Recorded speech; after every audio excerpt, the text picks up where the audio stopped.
Great honor for me to be here today, to be in the presence of brave and strong Korean patriots. Korean patriots in Washington, D.C., all of you, and Korean patriots in the Republic of Korea, in Seoul, at Seoul Station.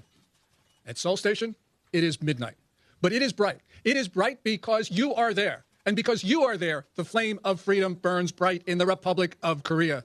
Thank you so much. We are here today to listen to the 4 members of the International Election Monitoring Commission.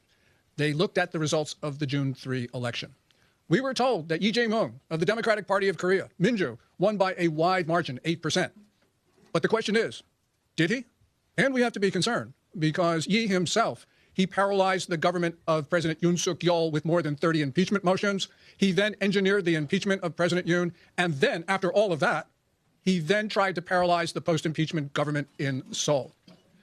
This was an attack on democracy. This was an attack on the Republic of Korea. This was an attack on all of you. Election integrity is an issue all over the world.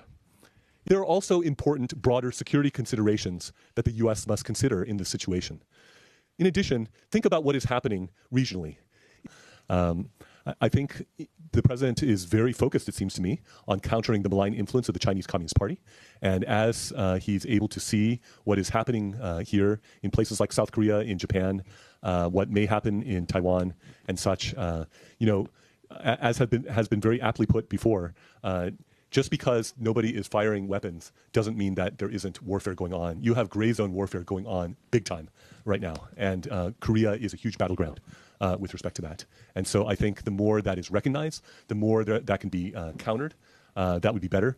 If there's a special prosecutor that's named, if there's a commission that's named, if there is an enforcement of U.S. sanctions and UN sanctions against Ijeong for the $8 million that he sent. I mean, look, his 2 closest associates when he was governor have already been convicted in South Korea.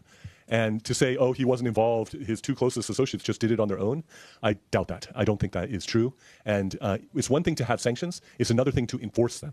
And I think it would be very important to enforce them and therefore to sanction Ijeong for breaking U.S. and UN sanctions. Those are a few thoughts. Would an Ijeong-led South Korea be willing to come to the aid of Taiwan?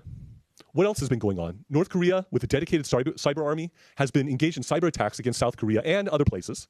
This last election in South Korea may have been the biggest election heist ever in all of South Korean history. How was this done? The early voting was a major vehicle by which this happened. Unlike the main election day, you did not even have to vote in your own district. So you had reports of people who would vote 2, 4, 6 times with fake IDs, plane loads of people coming to vote, non-Korean citizens bragging on their social media about voting in it. This is literally mathematically impossible without cheating. And yet, you have this deafening silence, this conspiracy of silence in South Korea with the legacy media who will try to be quiet about this or affirmatively attack those who are calling out this cheating. And so they are trying to engage in an intimidation campaign, which is violative of a healthy democracy. For example, you have Hwang Kyo-han, former prime minister, who has been doing great work along these lines. When we met with Prime Minister Hwang, shortly thereafter, there was an illegal search and seizure of his office and a raft of lawsuits that are performing lawfare against him. This is not acceptable. And you also have judicial collusion. Legally, it's required for the ballots to be folded. Then how are all these pristine ballots that are unfolded all checked for Ijeong? How does that happen?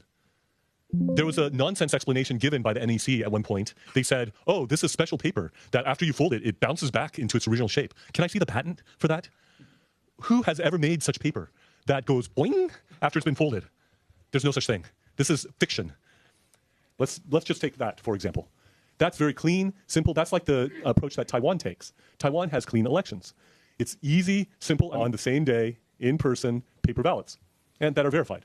Let's just take those 4 things. That's very simple to understand, very simple to see. If it's so complicated, if it's lacking transparency, if it's really convoluted, that's a red flag. That's a red flag.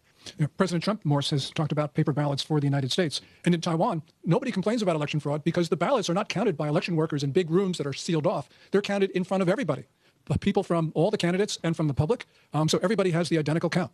That's very important. This is not going to be easy. This is a struggle. But as we heard from Colonel Mills, sometimes the solution is not immediate, but eventually things work out well. But let us remember, whether easy or hard, this is a fight between freedom and oppression.